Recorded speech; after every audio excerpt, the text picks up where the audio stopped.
If you've ever felt like you're constantly fighting against yourself to get things done, there's a scientific reason why.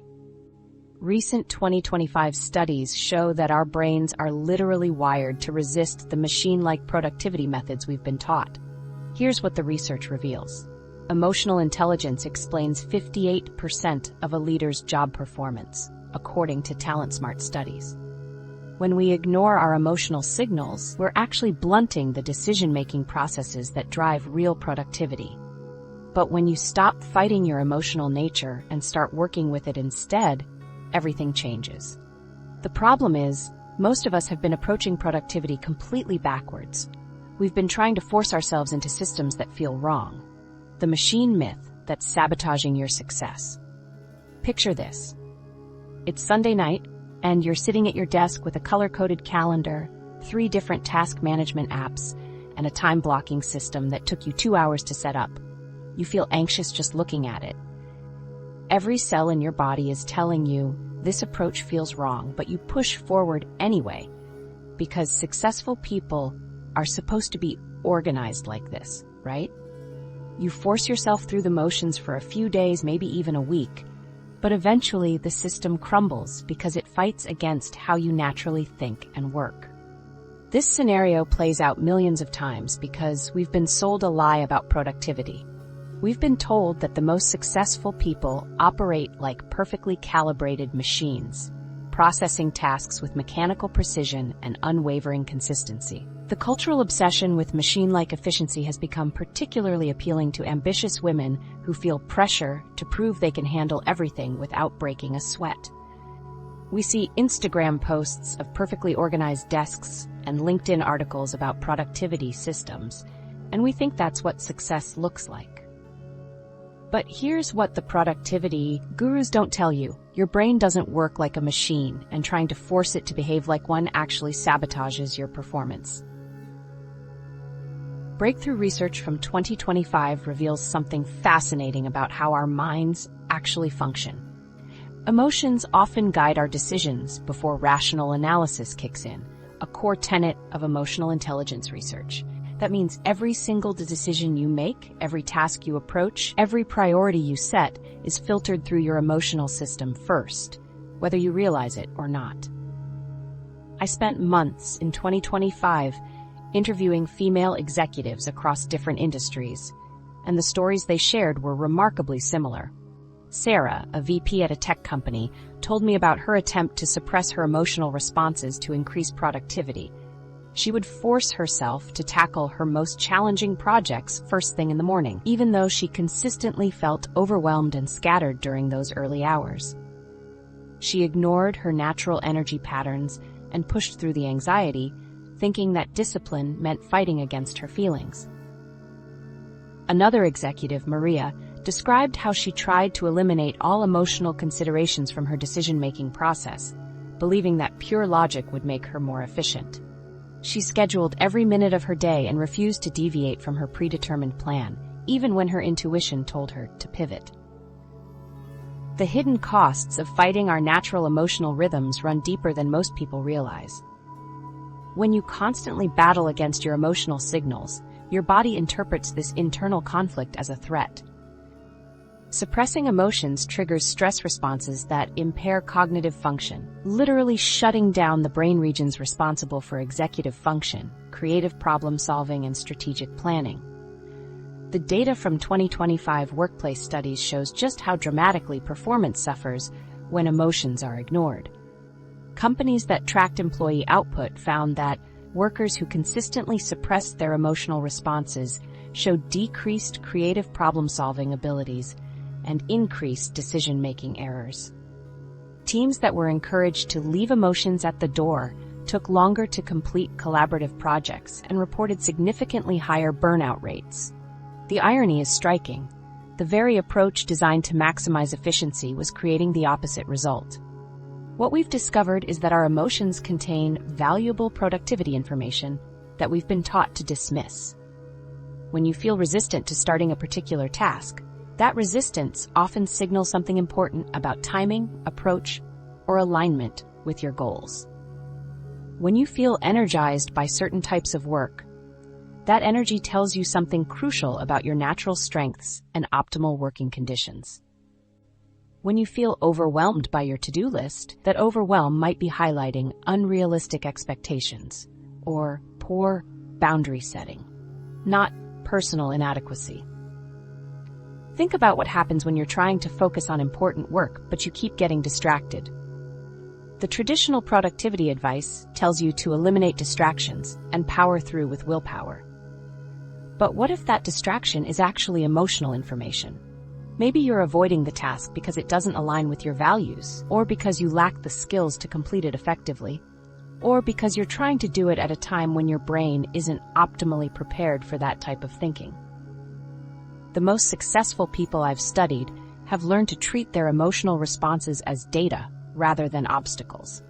When Jessica, a startup founder I interviewed, feels procrastination creeping in, she doesn't shame herself into action.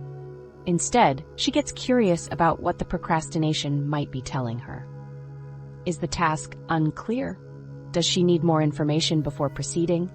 Is she trying to force a creative process that needs more time to develop?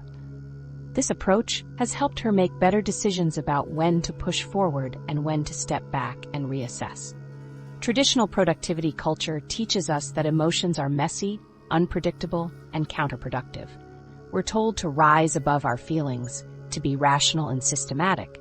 But this misses a fundamental truth about human psychology. Emotions aren't separate from rational thinking. They're integral to it. Neuroscientist Antonio Damasio's research has shown that people with damage to the emotional centers of their brains actually make worse decisions, not better ones. They can process information logically, but they can't prioritize effectively or make choices that serve their long-term interests. When high achievers start listening to their emotional signals instead of fighting them, something remarkable happens. They begin to notice patterns they never saw before. They discover that their best creative work happens at specific times of day when they feel most open and curious. They realize that certain types of meetings drain their energy while others energize them, and they start structuring their schedules accordingly. They learn to distinguish between productive stress that signals growth and toxic stress that signals misalignment. The transformation isn't about becoming more emotional or less rational. It's about becoming more skilled at reading the information your emotions provide and using that information to make better choices about how you work. When you stop seeing your feelings as problems to overcome and start seeing them as data to interpret, you gain access to a sophisticated internal guidance system that most people never learn to use. The most productive people aren't emotionless machines operating with cold efficiency. They're emotional masters who have learned to work with their complete human design rather than against it. They understand that sustainable high performance comes not from suppressing their emotional nature, but from developing the skill to translate emotional information into strategic action. But there's one emotion in particular that we've been completely misunderstanding, and it might be the most important productivity signal of all. Why your guilt is actually trying to help you. That emotion is guilt, and it's been completely misunderstood by the productivity world. Here's something that might make you uncomfortable. Most of the guilt you feel about your productivity isn't because you're lazy or undisciplined. It's because you're trying to force yourself to do things that don't actually align with your priorities, your values, or your natural strengths. The guilt isn't a sign that you're failing. It's a signal that something is off in how you've structured your work. Think about the last time you felt that familiar knot in your stomach on Sunday evening. You know the feeling I'm talking about. You're scrolling through your calendar for the week ahead, looking at all the meetings you scheduled, all the projects you committed to, and instead of feeling excited or energized, you feel this creeping sense of dread. We call it the Sunday scaries. But what's really happening is your internal system is sending you information about misalignment. Your guilt is trying to tell you something important about the gap between what you think you should be doing and what actually makes sense for you to be doing. The constant feeling of being behind that so many high achievers experience works the same way. You wake up already feeling like you're losing a race you never signed up for. You check your phone and immediately feel overwhelmed by the emails, the messages, the endless stream of tasks that seem urgent, but leave you feeling empty when you complete them. That persistent background guilt isn't evidence of your inadequacy. It's your internal guidance system trying to get your attention about something that needs to change. New research from 2025 reveals something fascinating about guilt that completely changes how we should think about this emotion.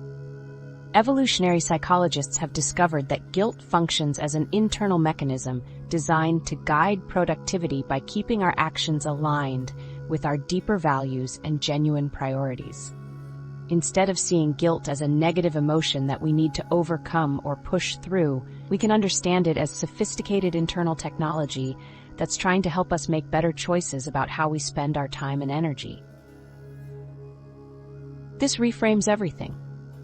When you feel guilty about not working on a particular project, that guilt might not be telling you to work harder on that project. It might be telling you that the project itself doesn't deserve the space it's taking up in your life. When you feel guilty about saying no to certain commitments, that guilt might not be telling you to say yes to everything. It might be highlighting the fact that you haven't clearly defined what you actually want to say yes to. Sarah, a VP at a tech company, discovered this when she started paying attention to her natural energy patterns instead of fighting them. For months, she had been forcing herself to tackle challenging projects first thing in the morning, even though she consistently felt overwhelmed during those early hours. The guilt about her resistance made her push harder, but when she finally listened to what her body was telling her, she realized her peak creative hours were actually mid-afternoon. By reorganizing her schedule to align with her natural rhythms, her output increased dramatically, and the guilt disappeared. The key insight here is that guilt often points directly toward tasks, commitments, or approaches that don't align with our values or our natural strengths. When you consistently feel guilty about avoiding certain types of work, that avoidance might be smart, not self-sabotaging. Your internal system might be trying to protect you from wasting energy on activities that don't serve your larger goals or that require you to work against your natural abilities. Think about how much energy we waste fighting against guilt instead of investigating what it's trying to tell us. We schedule therapy sessions to talk about our guilt. We buy productivity courses to overcome our guilt. We force ourselves through tasks while carrying the additional emotional weight of feeling bad about feeling bad. All of that energy could be redirected toward making the changes that would eliminate the source of the guilt in the first place. But here's where it gets nuanced. Not all guilt provides useful information. Understanding the difference between productive guilt and toxic guilt becomes crucial for high achievers who want to use their emotions strategically. Productive guilt serves as a motivator that prompts you to correct actions or decisions that don't align with your values or genuine goals. This type of guilt feels purposeful, even if it's uncomfortable. It points towards specific changes you can make or boundaries you need to set. Toxic guilt, on the other hand, stems from unrealistic expectations, perfectionist thinking, or internalized messages about what you should be doing that don't actually serve you. This type of guilt feels heavy and persistent without pointing toward any constructive action. It's often rooted in trying to meet other people's expectations or comparing yourself to standards that don't fit your situation or your values. The most successful women I've studied have learned to use guilt as a compass for better decision-making. When Rachel, a VP at a consulting firm, feels guilty about declining social events with colleagues, she doesn't automatically force herself to attend more events. Instead, she investigates what the guilt is telling her about her relationships at work and her need for connection versus her need for recovery time. Sometimes the guilt points toward a genuine need to invest more in workplace relationships. Sometimes it points toward unrealistic expectations about being available for every social opportunity. This approach helps high achievers avoid the trap of overcommitting themselves, trying to eliminate guilt through sheer volume of activity. Instead of saying yes to everything to avoid feeling guilty about saying no, they use the guilt as information about what they actually want to prioritize. They learn to distinguish between guilt that signals genuine misalignment and guilt that signals internalized pressure to be everything to everyone. When you start treating guilt as information rather than evidence of personal failure, you can redirect all that energy you were spending fighting against yourself toward making strategic changes in how you work. You can use guilty feelings to identify commitments that aren't serving you, like to recognize when you're trying to force approaches that don't fit your natural working style, and to notice when you're prioritizing other people's expectations over your own values. The transformation happens when you realize that guilt isn't a character flaw that proves you're not disciplined enough or ambitious enough. It's your internal productivity system trying to course correct when something is out of alignment. The guilt is trying to help you succeed, not hold you back. But guilt has a darker cousin that's even more destructive to productivity, and most high achievers don't realize how completely it's sabotaging their progress. The shame spiral that kills your momentum. That emotion is shame, and it operates very differently from guilt in ways that can completely derail your productivity. You're working on an important presentation that's due Thursday. Monday comes and goes without much progress. Tuesday, you tell yourself you'll start after lunch, but somehow the day slips away. Wednesday morning arrives and panic sets in. You sit down to work, but instead of focusing on the task, your mind fills with thoughts about how you've already messed up, how you should have started earlier, how you're always doing this to yourself. The shame is so overwhelming that you can't think clearly about the actual work. You spend the morning beating yourself up instead of making progress, which puts you even further behind. By Thursday, you're submitting something rushed and subpar, which creates more shame about your work quality, making you dread the next similar project even more. This pattern plays out in countless variations across high-achieving workplaces. One missed deadline becomes evidence that you're disorganized. One forgotten meeting becomes proof that you can't handle responsibility. One project that doesn't go perfectly becomes confirmation that you're not cut out for leadership. The shame doesn't motivate you to do better next time. Instead, it makes you want to avoid similar situations entirely, which means you fall further behind on the very skills and experiences you need to develop. The shame cycle follows a predictable sequence that productivity experts have been tracking for years. You miss one deadline and feel terrible about it. That feeling is so uncomfortable that you start avoiding similar tasks because they remind you of your failure.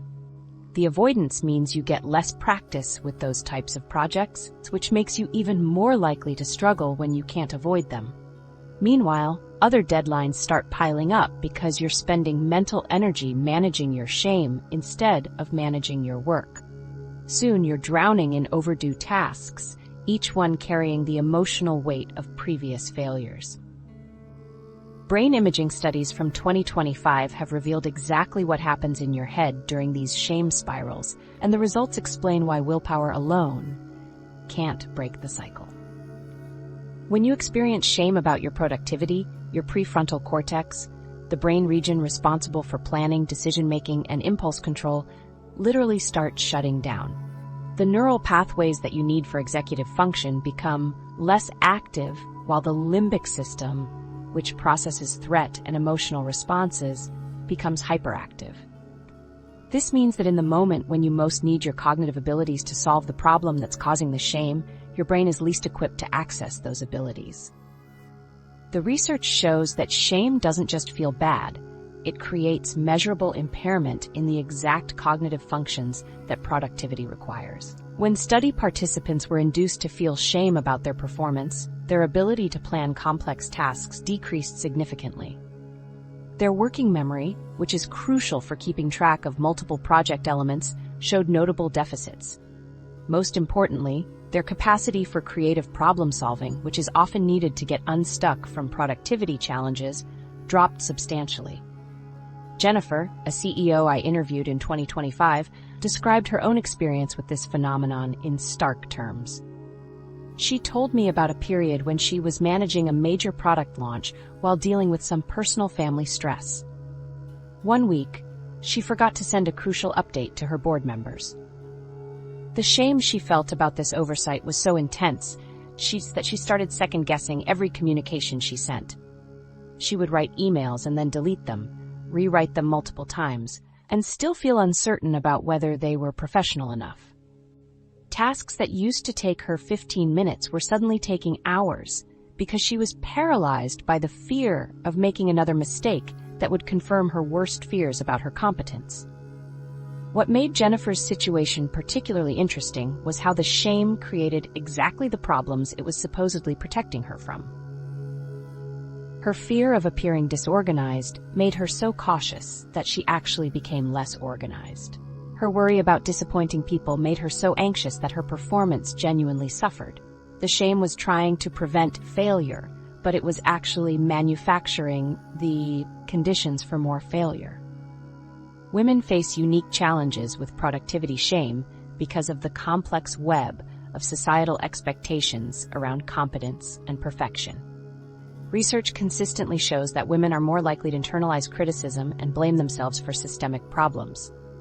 When a project fails, men are more likely to attribute the failure to external factors like insufficient resources or unrealistic timelines. Women are more likely to assume they personally weren't capable enough or didn't work hard enough. This difference in attribution creates a setup where women experience more intense shame reactions to normal workplace setbacks. Understanding the neuroscience behind shame versus healthy accountability reveals why most productivity advice fails for people caught in shame spirals. Healthy accountability focuses on specific behaviors and outcomes that can be changed or improved. Your brain can process this type of feedback constructively because it points toward actionable solutions. Shame, however, focuses on identity and character, creating a sense of global inadequacy. Shame and guilt can hijack attention and working memory, reducing performance until you address the emotional roots. Top performers who maintain consistent productivity have learned to interrupt shame spirals before they derail entire projects. They develop what researchers call shame resilience, which involves recognizing the early warning signs of a shame response and having specific strategies to address it before it cascades. Some keep a file of positive feedback they can review when shame starts creeping in. Others have trusted colleagues who can provide perspective when they're spiraling. Many have developed internal scripts that help them separate specific mistakes from global judgments about their competence. The most effective intervention involves shifting focus from the person to the behavior. Instead of thinking, "I'm bad at managing deadlines," high performers train themselves to think, "This particular deadline got away from me because I underestimated how long the research phase would take." The first framing triggers shame and avoidance. The second framing points towards specific adjustments that can prevent similar problems in the future. What makes this particularly powerful is that it opens up space for actual learning and improvement. When you're not using all your mental energy to defend against shame, you can analyze what actually went wrong and make strategic changes. You can experiment with different approaches instead of avoiding challenging situations. You can seek feedback instead of hiding your struggles. The transformation from shame-based to learning-based productivity requires recognizing that shame doesn't motivate better performance. It paralyzes the brain systems responsible for productivity. Once you understand this at a neurological level, you can stop treating shame as useful motivation and start treating it as interference that needs to be managed so your actual capabilities can function effectively. But there's another emotion that we've completely misunderstood in the productivity world, one that might act fear, your secret productivity superpower. That emotion is fear, and it operates as a sophisticated guidance system that most people completely misunderstand. Here's something that might surprise you. The projects you're most afraid to tackle are usually the ones that will have the biggest impact on your career and your life. Fear doesn't randomly attach itself to trivial tasks. Fear often signals tasks of high personal significance, as shown by high EQ research. That resistance you feel toward making that important phone call, Starting that ambitious project or having that difficult conversation isn't evidence that you should avoid these things. It's your internal system highlighting exactly what deserves your attention. Think about how fear actually shows up in your daily work life. You have a presentation that could position you for a promotion, but you keep finding reasons to delay working on it. You know you need to have a direct conversation with a colleague about a recurring problem, but you schedule other meetings instead. You have an idea for a new business venture that excites you, but every time you sit down to write the business plan, you suddenly remember urgent emails that need responding to. These aren't random acts of procrastination. They're fear responses to activities that your brain has identified as high stakes. The traditional productivity advice tells you to push through the fear, to use discipline and willpower to force yourself past the resistance.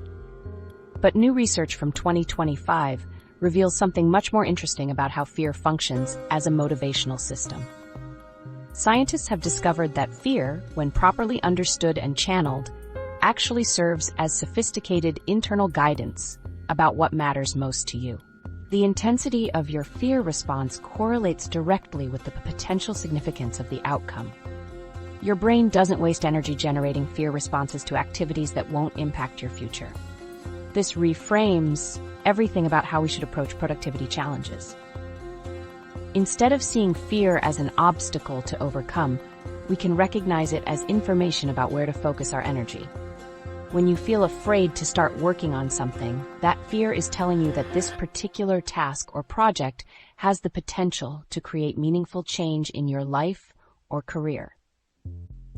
The fear isn't trying to protect you from success. It's trying to make sure you're adequately prepared for something important. Amanda, a software entrepreneur I interviewed in 2025, discovered this principle when she was struggling to launch her first product. For months, she had been paralyzed by fear every time she tried to work on her marketing strategy.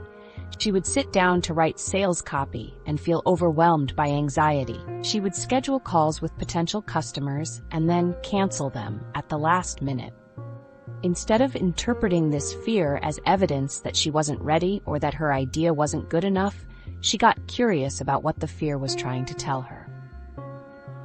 Through careful analysis, Amanda realized that her fear was actually highlighting the aspects of her business that needed the most attention.